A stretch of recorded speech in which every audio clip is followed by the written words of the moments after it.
From China, hit us up with their company. LinkedIn, WhatsApp, all this other stuff. Good afternoon. We're on BZ Podcast.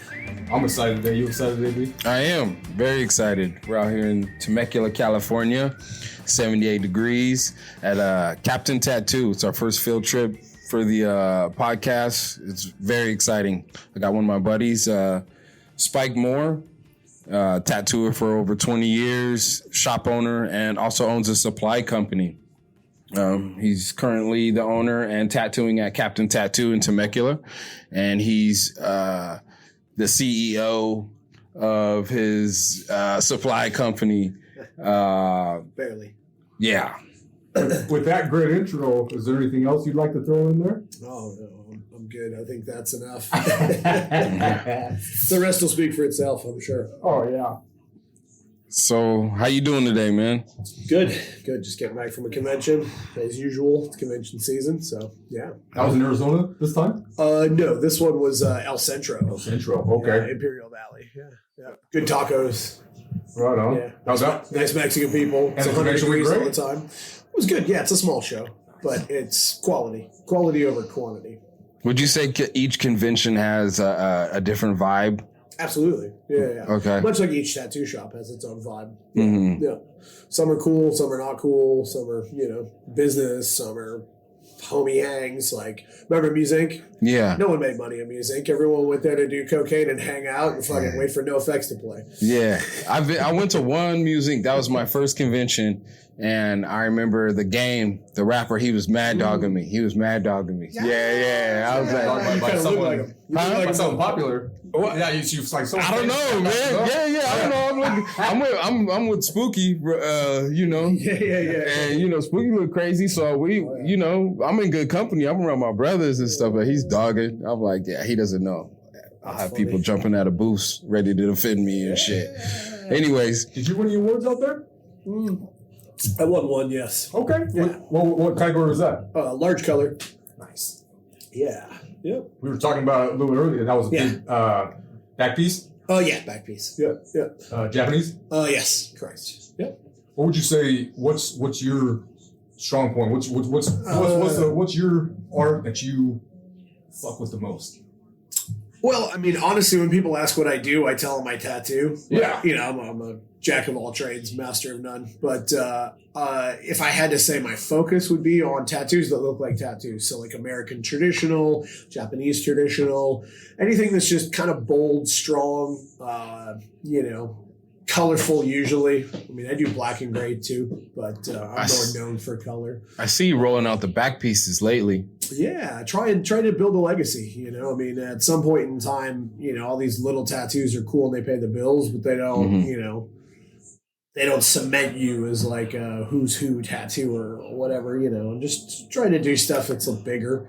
Work with more collectors, try to attract more collectors. If people don't see you doing it, they don't know you can do it. It's like your portfolio. So I'm just trying to build a bigger portfolio of bigger pieces now that I'm at that point where like I kind of understand how to design them, how to tattoo them, how to shepherd people through the experience. Because I mean, you're scabby and itchy and broke for a year. Oh yeah. That's a back piece. That's literally what it is. Like every month you're going to be healing a session, maybe two. If you're ambitious, if you're super ambitious, 3, because once you get the outline on, you can bounce around a lot. You can start on the right shoulder, you can work to the freaking butt cheek on the left side, you can bounce around. So, I mean, you can do 3 sessions in a month. It's doable. So what made Japanese your niche? Like, why did you choose that to be your style? I chose that in American traditional just because they're classic. They're the oldest. They're the least trendy. They're the ones that in 20, 30 years, you're still stoked on your tattoo. When it comes up to you in the gym and like, oh man, I remember when those were cool. No one says that about those styles because they predate electricity. They predate all tattooing, basically. They are the roots, the foundation of tattooing. So it's a heritage It thing. all came through there. Honestly, at this point in my career, I'm trying to give people adult tattoos. not trendy, not, oh, cool, you know, but like that's probably going to end up being considered a trendy tattoo. I want something that kind of lasts the rest of their life because that's how long your tattoo stuck with you. So it's super important to make sure that you give people adult tattoos. You know, I mean, and for some people that is a Hello Kitty tattoo. Some people are just going to be Hello Kitty lovers their whole fucking life. You know, good on them. I hope life works out well for you, but you know, for the most part, I just try to do stuff that's timeless. You know, we still look at old Italian art, you know, as being the pinnacle or you know, being the foundation of everything. You know, why can't you have something in tattooing that's kind of looked at the same? You know, so kind of the renaissance of the tattoo. Yeah, I mean the roots of the art form, you know, it's a sacred art form. I know it's been hoarded out nowadays, and it's here and it's there, and it's on freaking shampoo and bed sheets and shower curtains and fucking hair gel and whatever. But like, you know, that'll be gone as soon as there's no more money left in tattooing. When the well dries up and the rest of us that are tattooing for the right reasons are still here, and all the kids leave.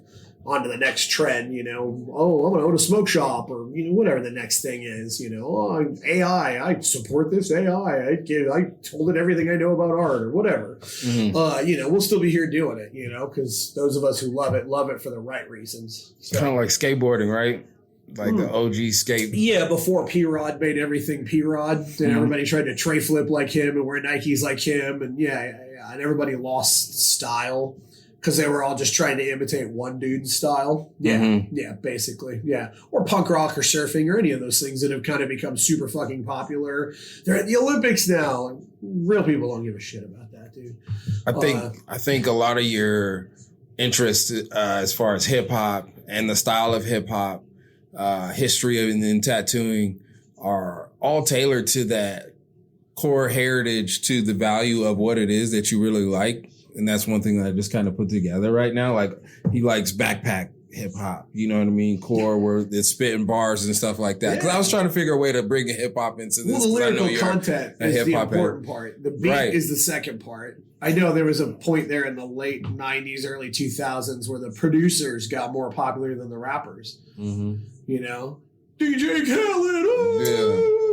That's all you needed in the beginning of the song. You could spit garbage. You could be like, this is why I'm hot for 20 minutes afterwards. And people were like, yeah, that jam is fire. Like, no, it's not. The beat is cool.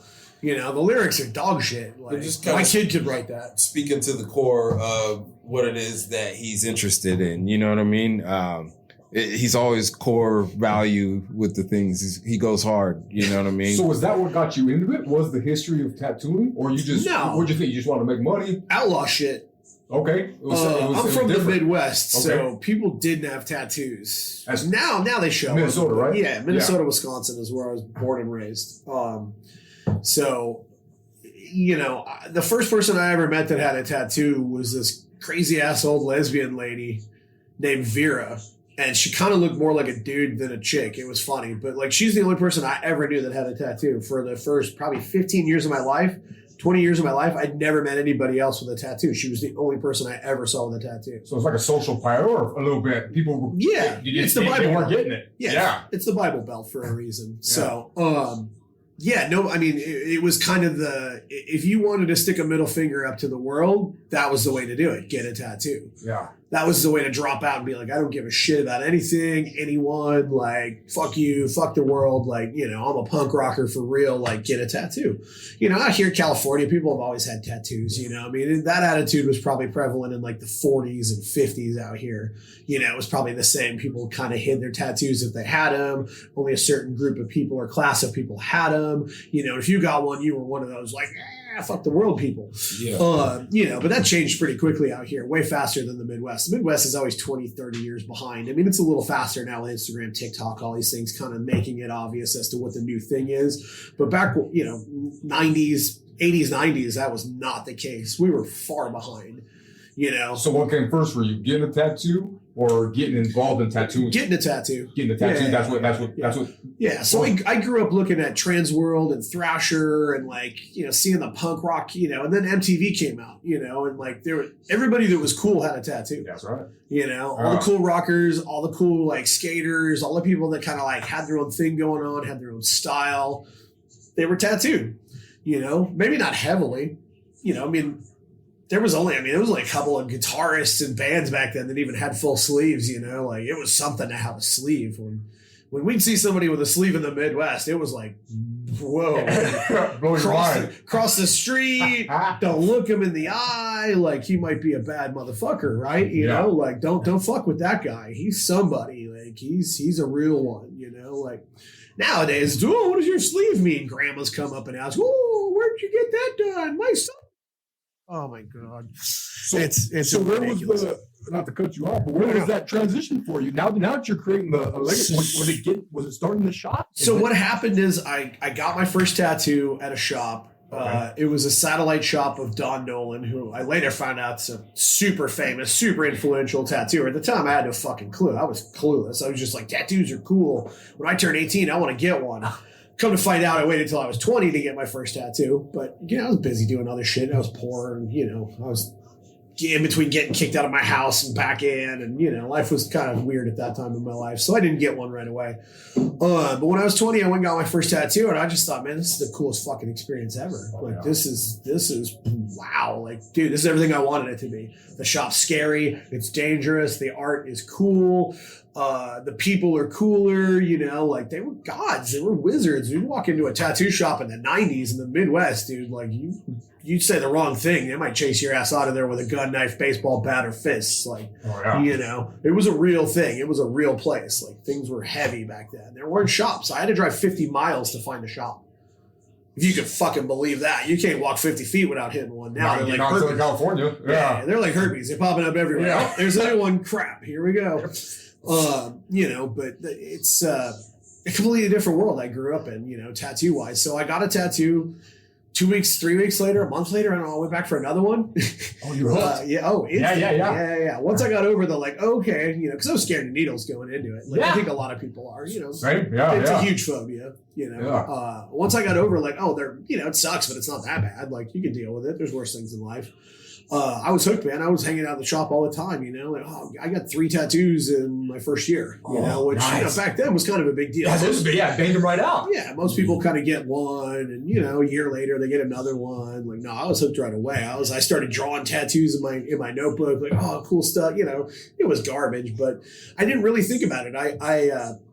I just kind of kept hanging out. I went to a different shop. There was a friend of mine said, hey, man, this guy tattooed me. He's in our town in Red Wing. Like, oh, okay, crazy, cool. Like, I didn't even know there was a shop there, you know. You didn't have Instagram. You didn't advertise. You know, shops kind of just popped up. And, yeah, you know, it was word of mouth. Yeah, it was real underground, real word of mouth. You weren't on the front newspaper like, hey, new tattoo shop. Just opened up. Yeah. Right? Yeah, you know, you kind of kept it on the low. So when I found out about that one, I went there. I got a tattoo. I really liked him. I liked his pricing. I liked his attitude. He was a little less scary than the shop I'd gone to before. The guy tattooed me. His name was Crazy Dwayne. Yeah, kind of find out years later. Oh, yeah. Very apropos. Tattooers don't get nicknames for no reason. That's right. They fit, you know. Like, was that shit Cat Williams said? If someone calls you a crackhead, you're probably a crackhead. Same thing. Yeah, Crazy Dwayne, for sure. But yeah, so I started hanging out with this guy, Kevin, and I mean, we just became shop rats. We, you know, people don't really realize anymore, but there used to be a couple different groups of people. There was like groupies, and then there was hang-arounds. And like, I was just a hang-around, dude. I just hung out. Like, oh man, you need McDonald's? I'll go get lunch. Cool. You know, maybe he'll give me a deal on my tattoo. You know, maybe, you know, who knows? Like, just try to work your way in, you know, any way you could. Oh, I'll go run that errand. Oh, I'll stay at the shop real quick while you go run an errand. Yep. You know. So who gave you that chance then? Who gave you the chance? Kevin. That was, yeah. So later, he pulled you. Later, he was like, hey, if you know anybody that wants to be a tattooer, I really need the help. And at first, honestly, I didn't even think of myself. I thought of somebody else. I thought of other people. And after a while, I was just like, why not me? Like, I draw, I paint. I mean, I've been drawing on the walls since I was old enough to hold a crayon, you know, like, so I was like, fuck it, you know, and I said, hey man, I'd like to. And he said, well, you know, show me some of your artwork. Showed him some of my stuff. And he's like, all right, cool. You know, we'll see. Yeah. You know, because at the time I worked at a strip club, so I'd get off at 4 a.m. and I'd have to be to work at 10. Yeah. For my apprenticeship. I'd usually roll in around noon, much to his chagrin. It was tough. Yeah. You know, I mean, in the first little bit, it really kind of, you know, it worked enough to the point where I could get it. I became a piercer so I could make money because by this point I already had college bills. I lived on my own. I had a car note. You know, I had bills. I had real bills. So I needed a way to make money while learning how to tattoo. Because back then, it wasn't 2 weeks in and you're doing freaking sleeves already. Yeah, no way. I had to wait 2 years before I was allowed to tattoo. So I paid my dues. I scrubbed tubes, I made needles, and ink, and this, that, everything. Real traditional apprenticeship. Yeah. Cool. Yeah, absolutely. Yeah. So, I wasn't allowed to do shit forever. I wasn't even allowed to touch those machines for the first year. It was crazy. And it just slowly worked, and what attracted me to it really was just the punk rock, the outlaw, the just screw you counterculture attitude that tattooing used to have. Now, today, has that changed at all? Oh, now that you own your shop? Well, no. That's still what I love about it. The culture's changed. The culture itself. The culture is totally, we're doing still preaching the same thing. Soccer moms and all this soft. You can't play Slayer's Rain and Blood all day anymore. And, you can't have a motorcycle in pieces in the front lobby and cocaine and hookers hanging. Yeah, look down a little bit. Yeah, that doesn't fly anymore. Nobody's really looking for that kind of a tattoo shop anymore. So, I still like some of the ethos from that. Obviously, they weren't exactly the friendliest. Customer service is important no matter what you do. At the end of the day, what people don't understand, your job is to serve the customer as a tattooer. I think people get this twisted quite a bit nowadays. They're like, well, they don't want to take my advice. And it's like, well, is your advice any good? Who are you? What pedigree do you have to be giving a customer advice? A lot of times these kids don't know what the fuck they're talking about. Mm-hmm. At the end of the day, honestly, I look at us and we're like an art server. Some people bring you food. Oh, I'm your server today. I'm your host. The soup du jour is this, whatever. At the end of the day. I've always struggled with your opinion upon that for us. I've always struggled with that. There is a huge service aspect to our job. Without the customer, who are we? Right. And without the thing that you need, we have no job. Yep. You know what I mean? So he's 100% right. As much as, I hate that opinion of our job. But he's 100% right. Without that need, which is just a tattoo, it could be a butterfly, it could be because whatever the fuck it is that day. Yep. But you're right. We are here to give you a service. Yeah. At the end of the day, that's what it is. There's a lot of stuff between A and B. Mm-hmm. I'm not saying it's the straightest of paths or roads, but at the end of the day, your job is to give somebody a tattoo. If they want a bad tattoo, that's on them. I used to fight with that. I used to struggle with this, that, trying to talk people out of things. At the end of the day, you know what? If they're determined to get a bad tattoo, guess what? It's your job to do a bad tattoo, or it's your job to tell them to kick rocks. And guess what? They're going to go down the street, especially nowadays. Back in the day, you could get away with telling people to screw themselves and, go get educated. Go 50 miles, find the other shop that's 50 miles away from us, have them tell you it's a fucking dumb idea, and then maybe you'll come back. Not anymore. Now they go 50 feet down the street. Joey freaking been tattooing 2 weeks guy does their tattoo. Does it even worse than you can do it. Because even if they want a bad tattoo, you can technically do it good. Mm-hmm. You can do the lines clean. You can do the shading clean or the lack thereof. It'll heal in a week. It'll do all the things a good tattoo is supposed to do. It'll still just be a bad tattoo. Maybe from a technical ass point. Maybe they want it facing backwards. Maybe they want it in a place where in 20 years it's going to look like crap from aging. And that's game right there he's giving you guys. That was game right there he's giving you. If you're just starting, that was game. Rewind that. You could do a shitty tattoo very well, and it'll look badass. But anyways, keep going. I'm sorry. I do see the difference now, because in one of our first episodes, we brought that up. Brandon said he usually pushes those ones away, or he talks into something totally different. Yeah. Right. So, whereas you're more so, okay, we'll give it to you. Yeah. But this is my opinion on it. Yeah. Well, and, I was told, forewarned is forearmed. I had a civics teacher preach that in 7th grade, and it stuck with me. Yeah. Hated him. Didn't like his class at all. He was kind of a douche, but that stuck with me. If you tell somebody, hey, this is a bad idea. It's going to age terribly. It's going to fall out, whatever, you tell them once, tell them maybe twice. Sometimes, they don't catch it the first time. It kind of goes over their head. They're nervous. They're not paying attention. They're bullheading ahead. They got the wheel. They're driving the bus right off the cliff. Like, hey, you're going off the cliff. Hey, going off the cliff. All right. I told you. I warned you. After that, you know what? I can sleep at night. Yeah. I sleep with a pile of your cash. Yeah. I mean, that's what I'm here to do. I mean, I hate to say it. It's not about that. I don't want it to be about that. I'd tattoo for free if I won the lottery, for sure. Absolutely. I mean, I'd only tattoo when I'd want to tattoo, but I'd still tattoo. I would never give it up unless I was physically incapable of doing a proper job.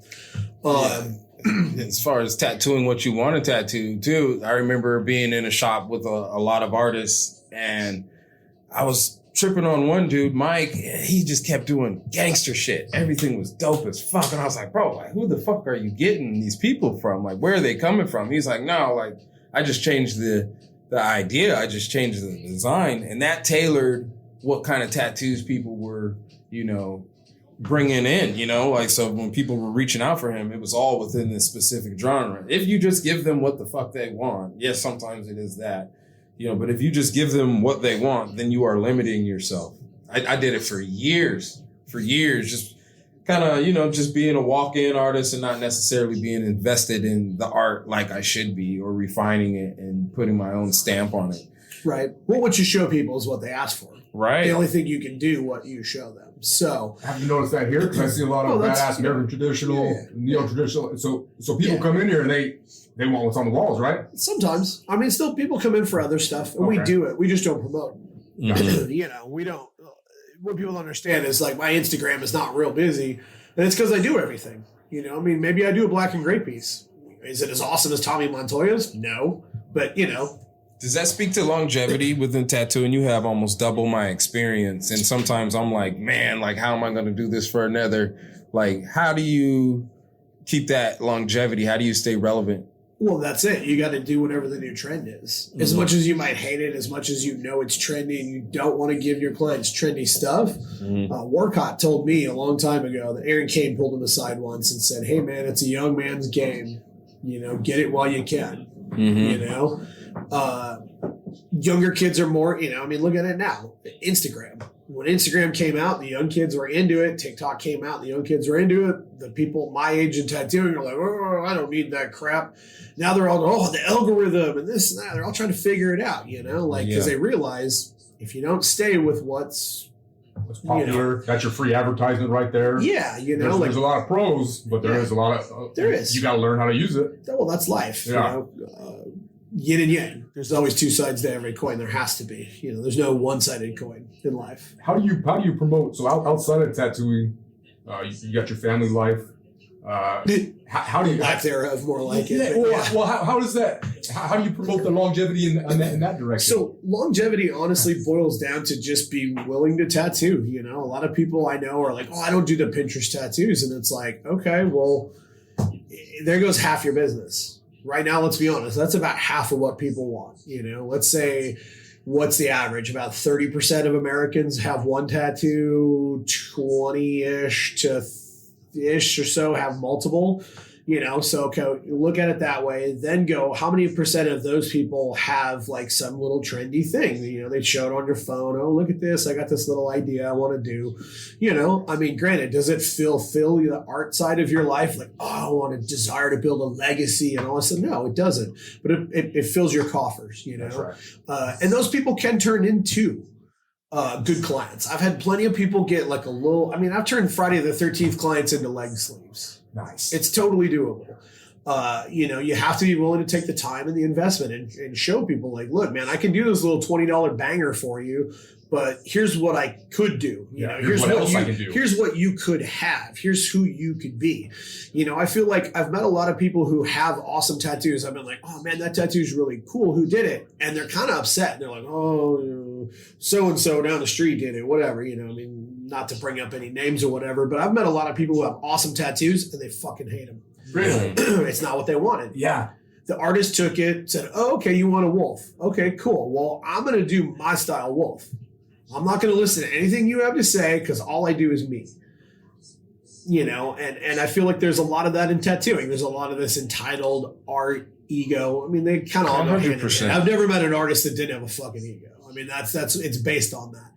There's got to be a line too where it becomes positive and like some interest line, as we can call it. Like, for sure. now I'm interested because I put this much into it. Right. Well, and you're always free to turn it down and send it down the street or to one of your other guys, which when you're an owner is great. When you're not an owner, you're just working for a dude, you either want to make the money or you don't. You're either willing to say, hey, look, I'll compromise what I normally like to do, to make the money or I won't, I've worked in shops that do both. I've worked in shops where people just take whatever walks through the door. Man, they can't do lettering to save their soul, but they'll do that name on you because they'll do it. Yeah. And then I've worked in shops where like, hey, we got a guy that specializes in lettering. You're going to get a really awesome tattoo out of this guy. And when you want a realistic flower, I'm the dude that does those. You'll come back. And hopefully, everybody shares with each other. I've worked in that kind of environment as well, too. And I mean, both are successful environments. There's nothing against either one. I mean, as an artist who cares about the end result more so than anything, because at the end of the day, the tattoo is the thing. It's not me. It's not my ego. It's not my trophies. It's not my shop. It's not anything. Is the tattoo good? Mm-hmm. That's it. I care about that. Bottom line. That's the most important part. So somebody who cares about that, I like to be in a shop where people kind of share with each other. Hey, we got an anime guy. Hey, we got somebody who does black and gray. Hey, we got somebody who does realism. Hey, you want a skull, an eagle, and a sword? Fuck yeah, dude. All day. I got you. I'm your guy. Is there anything in your current shop today that you feel like you're trying to add that you don't have right now? As far as the style? Not really, no. I think we're pretty well versed in covering everything. Mm-hmm. I mean, there might be some kind of like new thing on the horizon I don't know about that we don't. Like a trash polka or Steven does trash polka. Does he? Yeah. We got Genghis to do realism. She does the best realism I think I've ever seen. Healed in there too. Glitch realism. I heard the other day. I read something about glitch realism. It's realism and it's that glitch where it creates a like weird hue with your eyes. Yeah. Oh, okay. New to me, but whatever. Cool. Hey, I'm down for it. I'm sure we got somebody that can figure it out. I'm not trying to do that shit. It sucks to look at when you put those colors in that fashion. So here's my thing: realism, all that stuff, pop culture. I don't like it. I get why people do it, but to me, like, I want grandma on my arm. Like, get a t-shirt with grandma on it, dude. Wear it every day if you love grandma that much. The last thing your girl wants to see when she's getting you naked is grandma staring back at her. The last thing she wants to see is your kids looking at her, especially if it's from someone else. Yeah. The last thing you want to see when you're pulling a girl's skirt up is her grandma, grandpa, dad, or anybody else staring at you like, what are you doing with that boner, sonny? Don't do it. It's to me, I mean, I get why people do it. I totally get it. I have people in my life I love enough that, given the right circumstance, maybe I would take the plunge. But to me, that's just not what a tattoo is. Iron Man, I got Iron Man tattooed on me. Cool. What are you going to do when Disney reboots that shit in 20 years and just does it? Oh, you got the old Iron Man. Right. Cool. It's such a big thing. That's kind of a personal shot. I got an Iron Man on me. You know that? I was like, man. But I don't care. That was more related to a nickname I had. That was kind of like a nickname I had. Good. Yeah. I was like, man, that brings up a good point. A timeless piece of art. Yeah. So what are you gonna do when you find out Iron Man has a fucking kiddie porn dungeon? He's been to the island. Yeah. That's what I'm saying though. Like, everybody says, "Oh, my kids are safe." Well, Hitler's parents probably thought he was a real nice guy too, until he wasn't. You know what I mean? Like Jeffrey Dahmer's parents. Oh, little Jeffrey, he's our great little baby. I could get his name tattooed on me or his face, and then what? Then what? Like. So what do you say? You must think you don't like portraits. You don't like portraits at all. Are you learning something right now? Huh? Are you learning something about it? Yeah. This is new to me. I did not. I'm okay with people doing it. Yeah, exactly. That's Spike's daughter. She's been chilling. She's actually been super quiet. But we got a little rowdy there. We'll keep it down. Sorry. We'll keep it down. My bad. So,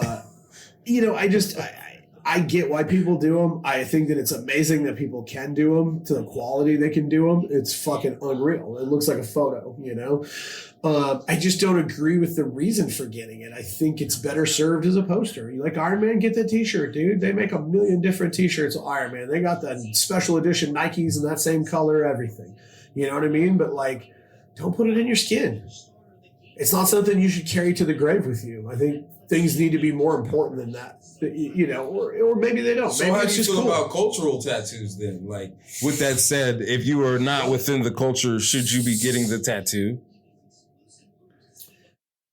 So, right. That's a rough one, right? Who's to say you can't celebrate other cultures? Because if you do Japanese, isn't that human? On human culture? A Caucasian dude. So what? Isn't that the same fucking thing? You know? No. Because you're not a Japanese dude. You're not giving it to him for the same reason. Maybe you're not putting the signature in there. You know, it's obviously an American Japanese tattoo. It's not a Japanese. I'm not trying to be Horiyoshi 3, Horiyoshi 2. I'm just copying what they did. You know, I'm paying homage to it. I'm paying honor to it as a tradition, as a cultural thing. You tattooed in Hawaii. Yeah, I'm gonna push this a little bit more. You tattooed in Hawaii. I have a Polynesian tattoo. Okay, you come in, somebody's on vacation, and they come into your shop and they're like, "Hey, brother." Yeah, you give them the white version. You give them the Howie version with the turtle. you give them the turtle in there. Yeah, you don't give them the shit that says you're from a certain part of the island. Your Amakua is a certain thing. You don't give them none of that. You give them the sticker. You give them the sticker they put on the back of their car to say, "I went to Hawaii once. I had a vacation. I partied." Is there beef for people who do the tattoos, Polynesian tattoos? Is there like a hatred from the Polynesian side of things to people? No. They used to give us, when I worked there, the local brothers that I worked with would always like give me the white dudes that were on vacation. Yeah. Like, hold on, this one yours, cuz. Oh, this Holly boy out here wants to get on Polynesian. Yeah. Oh, you know him, cuz. You know? You've given us a lot of instances where you were able to put the ego aside, just like you mentioned earlier. If you want to be an artist and bang out tattoos, you got to put the ego aside. Was there ever a time where you couldn't put that ego aside? All the time, yeah. At the beginning of my career, I wanted to change everything. I wanted to do my own version. I wanted to change the game. I wanted to make tattoos that looked more like my paintings because I feel like I've always been a painter who tattoos, not a tattooer who paints. Yeah. But definitely. It took 20 years to get over it. It took 20 years plus to figure out, like, you know, hey, this isn't about you. This is about your clients. You know, like, it's the same thing as, like, bring it back to tribal tattoos, coming to some of the oldest origins. It was a rite of passage. It was something that you endured with the person. A lot of times in cultures, the tattooer and the tattooee would fast for days. They would not leave a hut. They would sit there and meditate and think about the process that was about to happen. Now it's like, hey man, I got $100. I want to party. I want to look cool. I want to look cool at the gym tomorrow. You know, it's a totally different thing. But if you go back and you want to honor those older kind of reasons for getting tattooed, you know, you start thinking about it in a different light, in a more serious light, you know, and you learn to put your ego aside because it's not about you. It's about their rite of passage. It's about their coming into manhood or womanhood or whatever they're trying to memorialize. Or maybe they just want to look fucking cool at the gym tomorrow. I love the way you said that, because if you are willing to, that's probably one of the best things. If you are willing to put the time in to get to know your artist and to build that it does become a lifelong. It transcends. Relationship. Yeah. Yeah, I'm friends with a lot of my clients still to this day. Yeah, absolutely. Yeah. It's sacred. You know, people don't understand that person's going to take that with you. Your bad day, your fight with your girl, your fight with your man, your daughters, you know, whatever. Like, none of that matters, dude. What matters is execute the tattoo. But also, the execution of the tattoo is only half of the game. Like, people get it twisted. They put on their headphones and they ignore them and they just do their thing because that's how I get in the zone. And it's like, bro, you're ignoring the person. You're ignoring their experience. You're ignoring their suffering. You're ignoring half of what the experience is. You know, your job is to entertain them. You know, I mean, it's they could have went to the beach today instead. They could have went to the concert. They could have went and saw the new Iron Man or whatever the fucking hot new movie is. Not to bring that up, but you know, they could have did something else. Instead, they chose you for their day's entertainment. You know, partially. That's part of it, you know, so you better have some jokes. You better ask them some questions, you know. Act like you care. Act like you care about the people who are paying your bills. You know, at the end of the day, you see all these kids and they're tagging Bishop and Kingpin and Tatzel and Bounty and Starbucks and all these companies. They want to sponsor them. You know who your sponsors are? Your fucking clients, the people that pay your actual bills. Bishop don't pay your bills. I don't care how sponsored you are by them. They ain't paying for shit, dude. They might give you a wholesale discount. Yeah, trust me, I get wholesale. They don't give their sponsor artists wholesale. They pretend to give them wholesale. That's got to come from experience too. It's they put in the hoe in wholesale. Yeah, they be hoeing these people out. You do your advertising for me. You do this. You do that. You use our products. Don't use anybody else's stuff. Being a supplier with your supply company, I know you have artists that you work with. How do you help them? As a supply company, how do you help a tattoo artist? So basically right now we're super small. We don't really do sponsorships. What we have are kind of like partnerships. So we ask that those people kind of like, promote us in certain situations, usually conventions. For that, we give them free. We give them ink caps. We give them all the basic stuff they need to tattoo with at that show. We send them a box. All you got to do is throw your box in your suitcase. You're ready to go. You got all your disposables, all your prevention, all that stuff. All you really need are your gloves, your ink, your needles, and your machines, or machine if you're a dildo user. So, yeah.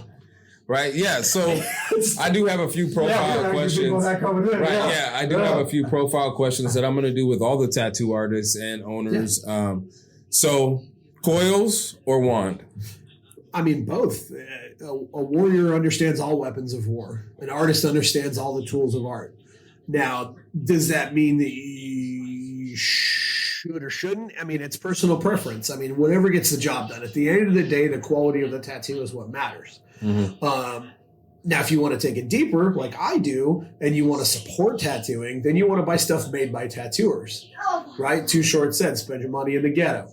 Right. Keep your money in the ghetto. That's how the ghetto grows up. That's how you become, it's how you move on, You don't move on by giving McDonald's your money, You go to the local burger joint, the guy who's struggling, and you spend your money there. So, when you buy all these, Chinese things, you're supporting China, Right. I mean, granted, I got nothing against the Chinese people. The Chinese government I could do without. I don't agree with how they run their things. And unfortunately over there, they're intrinsically linked. There's no separating the two. As much as you want to say, hey, my money's not going to support communism, it absolutely is. It's supporting all the things they do. The Uyghurs, all these, it's another whole hour podcast about all that crap. But, you really are spending your money on that. You're spending your money on stuff that doesn't last. It ends up in a landfill. If you got anything with a lithium battery in it, you're supporting people in the Congo being slave labored for pennies on the dollar by China. It's terrible. It's horrible when you look at it, when you really dig deep, you won't like what you find. No, that's right. When you look at a coil machine made by a tattooer, you might not like the tattooer, but at the end of the day, that's as bad as it can be. Oh, I don't like him. I don't like his politics. Yeah. Cartridge or on bar? Both. I mean, once again, you should be familiar with all the tools. You should be familiar with all the tools of the trade. Numbing cream or no numbing cream? I mean, there's a time and a place for it. If you're getting your first tattoo on your bicep, get the fuck out of here. Absolutely not. If you're a collector and you're covered and your butt cheeks are coming up and they're just too sensitive and you can't sit still, or the back of your knee, or your stomach, or like your inner crotch area on your paya or something you're trying to fit, then sure, why not? I don't think it's terrible. I mean, I get people are totally against it. You should experience it no matter what. I've never used it. Will I ever? I don't know. I don't think so. I think I'm going to try and tough it out. I always call you and I'm like, hey man, how's your shop doing? I temperature check is what I call it. Like I try and call around other shops and see how everybody's doing and see what the industry is doing to try and tell where it's going to go, how it's going to shift. I call upon my friends. Me and Spike talk often. Where is the industry at in your mindset right now for today? And where do you think that it's headed? I think the future is kind of uncertain to a certain extent. The extreme popularity can't last forever. Like anything, everything goes up. What goes up must come down. What goes down must go up at some point in time. I mean, it's the yin yang thing. There's a lot of Taoism and all these other principles you can apply to things when you look at life long term, when you play the long game. But I think the extreme popularity of it isn't done yet, but I think we're close to the precipice. I think we're about to have a recession of tattooing popularity, maybe not necessarily financially, which we kind of are in one right now. I've been through a couple before. I went through 9/11 and I tattooed through the 2008 housing crisis as well. one of which was pretty bad. The other one, I was lucky enough to be in a place where it didn't hit. The economy didn't change there. The economy actually got better because of the war, unfortunately, in 08. Mm-hmm. I was by a barracks and there was just kids coming and going. Right now, it's tough. I mean, everybody's getting gimmicky. I mean, I saw Tommy Montoya talking about it on a story today about how everybody lost sight of what the reason for the season. He joked around in his next post about free menudo for every tattoo. We're kind of there, we're kind of at a point where kids are freaking out. Old timers are freaking out. Everybody's freaking out, we've never had more tattooers. And I mean, I know the statistics and I've seen the thing where they say the demand still isn't being met. I mean, we're here, we're open. Mm-hmm. 7 days a week because we're here. Like, come get a tattoo. There's no lack of tattooers trying to tattoo right now. So I'm not sure I agree with that. Maybe we don't meet the demand of the super trendy client who wants like the trendiest, newest thing. We don't do magic ink and shit. We don't fuck with that. Glow in the dark. Yeah, we put real tattoo ink in people. And why don't you do tiny tattoos and these types of? I don't. He does. We got artists that do it. Yeah. I mean, and the reason that people hate on these tattoos and why it's taboo within the culture is because they don't heal well. If done right, they do. But it's still a risky. Yeah, Ben Grillo's stuff looks like great a finger. Later. He does have little Jesus. They're still like. They're a little bit, yeah, but you can still tell it's Jesus. It don't look like a blob. Yeah, and his work is fire. Yeah, exactly. Well, I mean, the top. It's like Nico. Mm-hmm. Not everybody does realism well, but Nico does. Mm-hmm. His shit heals now. He's figured it out. He's unlocked the secret to it, Mm-hmm. I mean, in 20 years of sunburning it out and, hysteria, will it look good? Probably not, but that's on the client as much as it is on the artist at that point. Mm-hmm. But once again, in my opinion, you shouldn't even get that anyways. Like, why are you doing that? Like, get a poster, get a painting. Make him paint that shit. He can paint it. He can paint it just as nice. And you know what? You can give the painting to your kid. It'll be worth something. I did have a question. I've watched you for years with this journey. You watched me for years with this journey. At what point do you feel like you've solidified yourself within the game? And what does that look like for a tattooer? Because for me, like, it just seems like we just work until we can't work anymore. You know what I mean? Yeah, like, that's kind of it. Yeah. Like, so at what point do we make it? And this is a question for for me in my career, at what point do you consider somebody has made it within this industry? It depends on your definition of made it.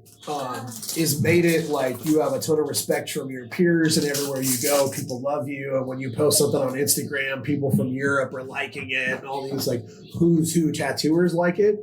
That's some people's version of making it. Oh, I got 20,000 followers and everybody loves me. Is it love from your clients? Is it being able to be good enough and busy enough and charge enough so that you can spend more time with your family because you don't have to work as hard? Mm-hmm. Is it having a fuck ton of money in the bank, like Oliver Peck fuck off money style where you can kind of just do whatever you want to do? Like, everybody's version of success in making it is different. I think you have to define your own. It depends on where you want to put all your eggs. Do you want to put all your eggs in the basket of like my friends and my family and time at home? Do you want to put all your eggs in like being famous, blowing up, getting all the props from your constituents? Is it a little bit of all of those things?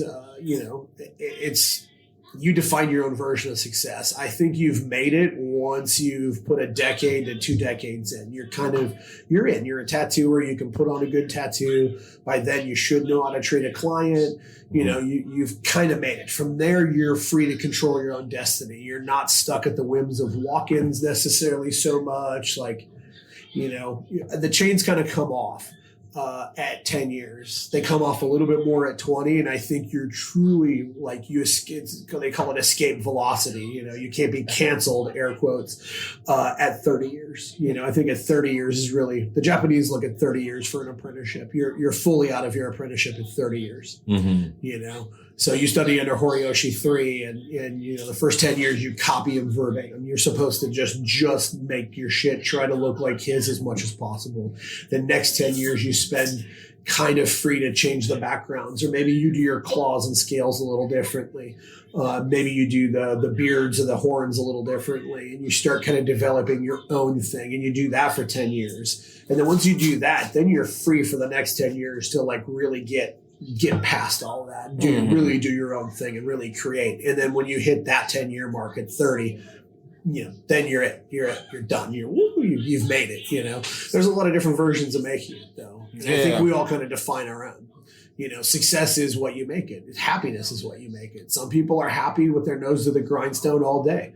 They can't sit still. They just want to be drawing tat and they want to be in the shop all day. Some people don't want to be at the shop at all. They fucking hate it. They'd rather work 4 hours a day and say books closed and do one tat a day. And you're kind of accepting of all forms of life in tattooing. Which forms are you not acceptable of? Just the ones where you don't give a shit about it. The selfish kids, the kids that are in it just for themselves, just for the props, just for the money, just for the cool guy. They go to the bar, I tattoo. It's like, dude, you can tell. It's written across your fucking forehead. It says and we tattoo. hate that shit. I don't like that. I think it's like Too Short used to say. He always called the game of spitting lyrics, he always compared it to a hoe on the street. Here, take my bitch, he used to sing, like tattooing, I kind of treat the same way. Like she's a great lady. She'll treat you real well. You got to treat her well too, though. It's a two-way street. You can't just take. You've got to give something back. That's what the old timers teach you. If you want to keep this thing really moving forward, you got to give something back to tattooing. You can't just take. And that's anything. You try to plant a garden, you can't just take. You got to go in there. You got to water, you got to weed, you got to nurture, you got to make sure things are growing right. Life is that way. It's not just tattooing. I mean, you can apply this to anything you're doing. You can be a surfer, a skater, you can be a person that works a 9 to 5. You get what you give. Like if you want to make things happen, you have to nurture those things. You have to be a constant gardener. You have to constantly bring things along. You have to put something into it. You can't just be a taker. People who try to take end up at freaking Starbucks outside going, hey man, you got any spare change? Because they don't give nothing back to society. Sometimes that's, not their fault. They're mentally ill or disabled or, any number of reasons. But the ones that are selfish and just want to fucking do drugs all day and not do anything, not take care of their kids, their family, their community. Yeah. They're just being selfish, Speaking of from a society aspect too, I see that you've kind of always taken a part in injecting yourself in the community that you're working within. I remember when you were tattooing at Empire Redlands, you were on the Art Association over there. I know you're dealing with a lot of community-based businesses out here in Temecula as well, as far as doing fundraisers and stuff like that. Is that more from the heart, or is that marketing? And is from the why that route? Okay, so as someone who grew up with nothing, dirt poor, welfare, I had a job at 10. First tax-paying job at 10 years old. I just feel like once you get to a point where I have abundance in my life. Let's be honest. I'm in debt and this and that and the other from a financial standpoint. But from a life standpoint, I have abundance. I have lots of things to give. If you just hoard water, it goes stale. If you keep it from flowing, it's of no use to anyone. It's much like knowledge. If you just hoard it and you don't give it to anyone, what good is it? Is it valuable? It's not valuable unless you give it, unless you let it flow. So it's really from a heart thing. You know what? Like, you'd be surprised how awesome it feels to give someone something, to be, I've been on the receiving end of that. I've had to take charity before. When we were, when I was super young growing up, we were a charity case, and I understood what it was for those people to give something to us in our time of need. And I feel like now that I have the opportunity, the shoes on the other foot, I think, if you want something from a community, you need to be a benefit to that community. 100%. You get what you give. It's just like tattooing. If you give the time and the effort and the respect it deserves, you will get something out of it. Community is much the same, man. If you just keep bugging the community, hey guys, come in. We're slow. Right. Hey, give me your money. Give us your money. Give us your money. At a certain point in time, people are going to burn out. They're going to think, oh, these people are just greedy. What do they do for us? You need to be a benefit to your community. It's important. That's how life works. That's how communities work. That's how the world works. That's humanity has always relied on us being kind to each other. Now, if it's kind to each other for whatever reasons, I'm not going to get into all that. Obviously, people are kind only to certain people for certain reasons or whatever. Everybody's got their flags in their yard and their things to back. But at the end of the day, none of that really matters. Like, what matters is what you do for people. The Romans are right. You die twice. You die when you physically die, and you die when someone stops talking about you. If you do enough shit, you can be talked about for a long, long time. Honestly, it's easier to kill 1 million people and get talked about forever than it is to help 1 million people and get talked about forever. Mm-hmm. If it bleeds, it leads, right? That's the news. But, I feel like from a karmic standpoint, it's better to just be good. If you can, why not give? If you got an abundance of peaches on your tree, keeping them all to yourself, what's that? What good does that do? Right. You can only eat so goddamn many peaches. Right. Even if you preserve them, you can only eat so much shit before it goes bad. Why don't you share? Why don't you share agree. If you have an opportunity to impact and influence the community around you, you definitely should. As tattooers, we do charge, and it is, this is not something that's cheap, and that is a form of us giving back. Is inserting ourselves into the community and offering things where you guys can come down and have these experiences. That's where he's talking about experience rather over the design of the thing. He's offering something other than a tattoo. You can bring a whole... In addition to the tattoo. Which lasts forever. Yep. Name something that can do that, Look at what tattooers have done, almost every shop does a toy drive now. Can you imagine if all the tattoo shops didn't do that? Right. And look, it started with 1 or 2 shops doing it, and now look, everybody does it. Mm-hmm. There's that suicide prevention one that everybody kind of jumps in on now. There's a sex trafficking one that's real popular.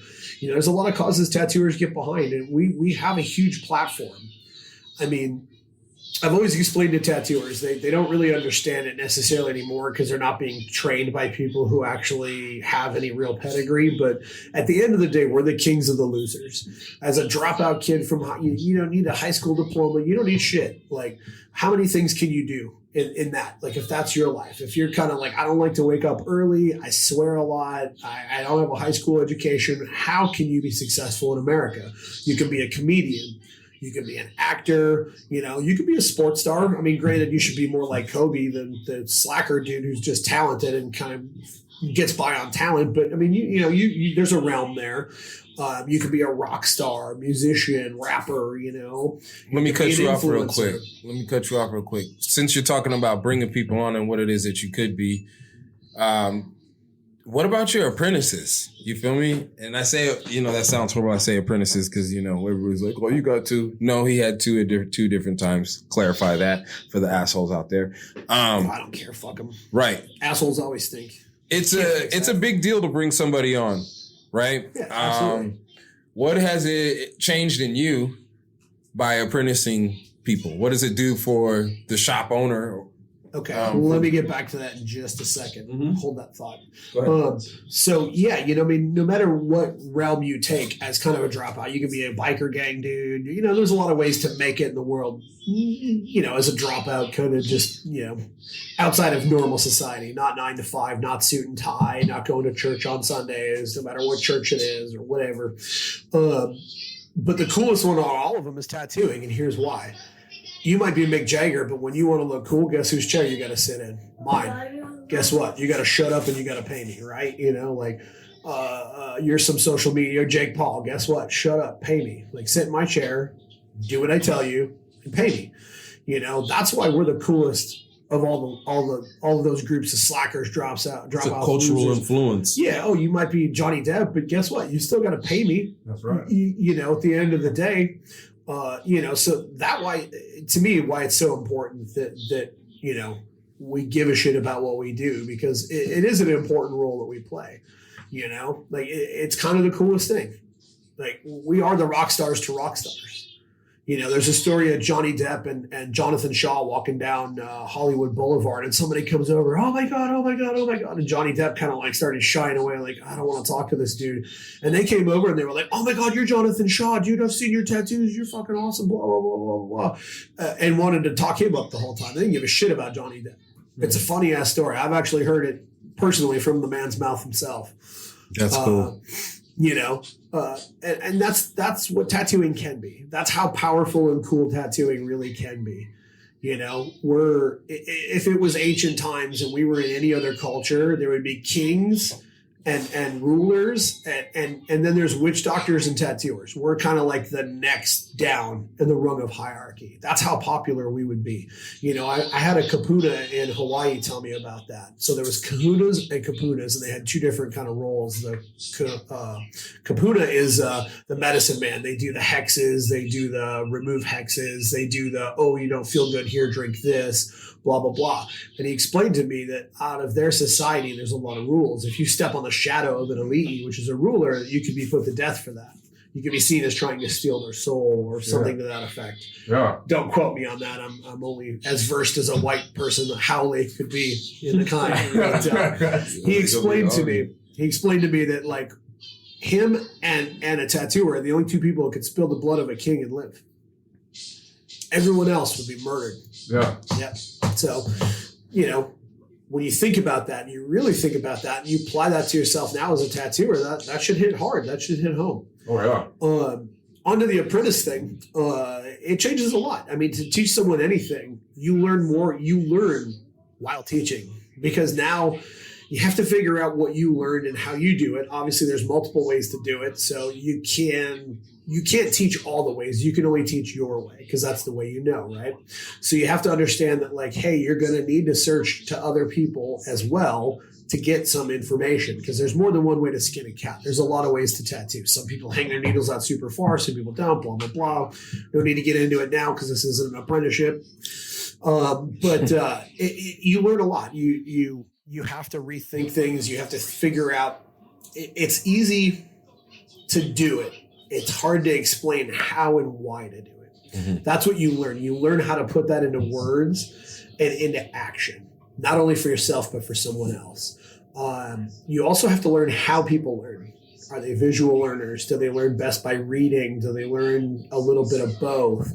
Do you have to be stern with them? Do you have to threaten them to get them motivated? Or maybe you just got to gently handle them with kid gloves and be like, hey, and you know, you have to, each person is different. Each person learns differently. Each person has a different background that they're coming from that kind of, you know, makes them a certain way. So you have to figure out, A, how to be a good educator, how to discern the information you have down into a format that's palatable. And you also have to learn how to teach different people, because different people learn differently. That's the mistake that school has made the entire time, is they try to just, here's the hammer, here's the nail. It's pretty hard, huh?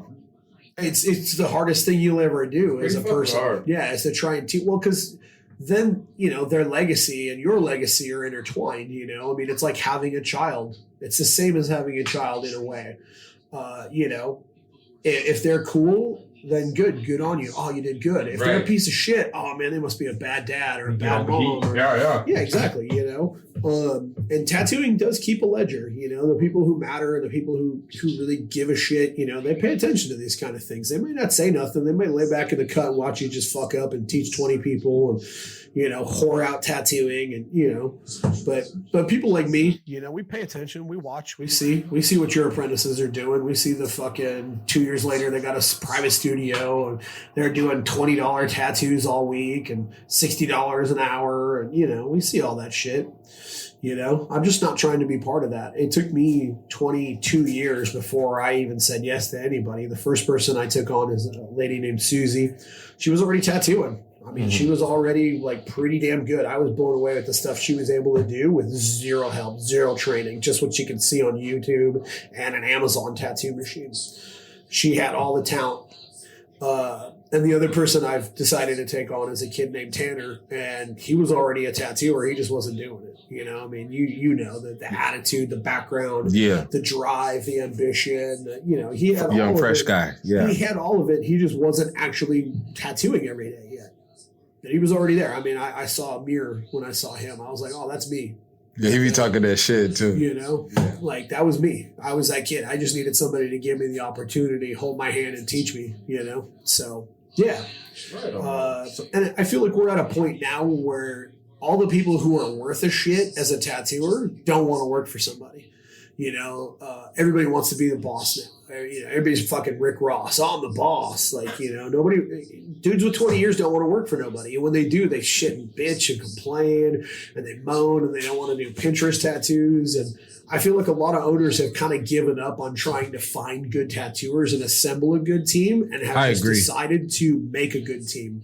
Find people who want to do it, find them, teach them the right reasons. Like my apprentices know how to make needles. They made needles. They know how to make clip cords. They know how to put machines together from scratch. I mean, they don't know how to cut the frames, but I mean, how far do we really want to go? I eventually teach them that if they want to learn. We can sit down with a hacksaw and a freaking drill press, and we can make this happen. Figure it out, yeah. They're going to learn how to make ink. They're going to learn everything. They're going to learn how to tattoo off an acetate. They're going to learn how to carve an acetate. They're going to know who Cliff Raven was. They're going to know who Greg Irons was. They're going to know who Ed Hardy is, and not just because of the clothing and the fucking this and that. They know who Sailor Jerry is, and not just because he makes rum, air quotes. It's a big deal to teach someone. It's super important. It takes away a lot of your time to be a tattooer, which I don't think people understand. Man, yeah, my goodness, it's adding a whole nother job into your already non-existent of time. And I'm lucky. I have a wife that is. I mean, none of this happens without her. Mm-hmm. I get all the accolades. Everybody in tattooing is like, oh, Spike and Captain and Working Class. Man, none of it happens without my wife.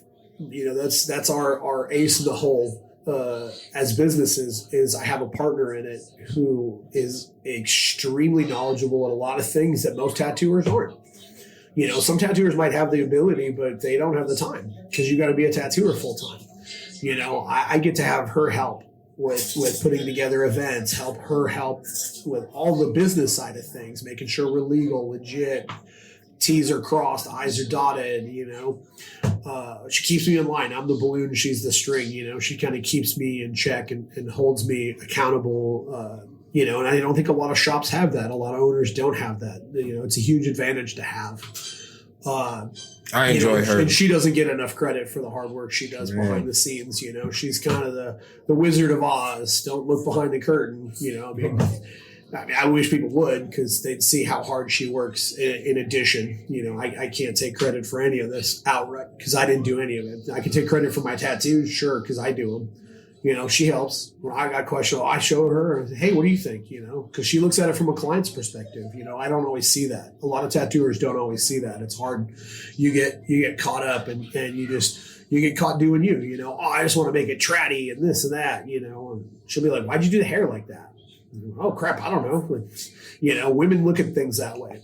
So, it's nice to have her around. She's definitely our ace in the hole. Nothing happens without her. So yeah, shout out to Vandy. I still want that interview. So we're gonna round this up. We appreciate you. Yeah. You taking the time out of your day. We'll have to do busy, man. We'll have to do a second one. Is it all right if there's more to that's what I mean. Yeah. There's a lot more to do.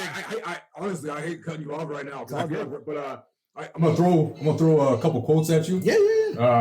And just give a little bit of feedback. Sure. And then we'll get some shout outs from you. I'll get your Instagram. Yeah. So that way we put that on the show. Yep. And then so here's our first quote. So I saw a Van Gogh book sitting there. Oh yeah. If you hear a voice within you say, "You cannot paint," then by all means paint. And that voice will be silenced. Yeah. Not too many people know. A few people do, but I'm in the process of writing a book of poetry. It's something I've always wanted to do is publish a book. And one of the things I put in there is there's nothing I can't do, only things I haven't put my mind to. That's one of my writings. I feel it's very true. I feel like people limit themselves way too often. Oh, I can't. Like the joke, be a Mexican. Yeah. Be an American. Be a can-do person, man. You can do anything. I mean, obviously you can't be Neo and you can't just fly off into the fucking sky. But you can figure out how to make a jetpack. Motherfuckers have. There's nothing you can't do. Only things you haven't put your mind and your real, true, honest effort to. And I mean, that doesn't mean you're going to succeed. But once again, what's your definition of success? You have to define that as well. I feel like that segues. We brought up some Italian artists, Leonardo da Vinci. Yep. Painting is poetry. that is seen rather than felt. And poetry is painting that is felt rather than seen. Mm. Yeah, a picture's worth 1,000 words, isn't it? Yeah. So they say. Any last minute shout outs? Oh, I just shout out to the crew here at Captain Tattoo. Obviously, we couldn't do it without them. It's not a me thing. It's a we thing. The wife, I mean, deserves all the credit. None of this happens without her. I know she likes to, try to downplay it sometimes and upplay it at other times. But honestly, without her, nothing good happens in my life. None of this happens. It would not be the same business. Neither would the supply company without her. She's a great partner in life and in business. And I don't know. I mean, just everyone that ever gave me a chance, shout out to Kevin for fucking saying, hey, I'll teach you how to tattoo. I'll teach you what I know. Shout out to Slick, rest in peace, who continued that. Jamie Mack, who took me on and gave me a lot of motivation and quite a bit of knowledge and fire. And everybody else. Jim took me in after that, and Warcott, and everybody along my journey that's just, showed me something, helped me, opened a door for me. I hope to pay that back to the next generation of people, like it was given to me. It's my job now to turn around and give it to other people, help them come up, Absolutely. Again, we appreciate you, Spike. That's at Spike Moore on Instagram. Yep. And at Working Class Tattoo Supply. Yep. That's and the shop page is at Captain_tat, TAT 2. Correct. Again, thanks for coming on. Thank you. We'll have to do another one. Yes, sir. Yes, sir. Let's continue this. Thank you, Spike.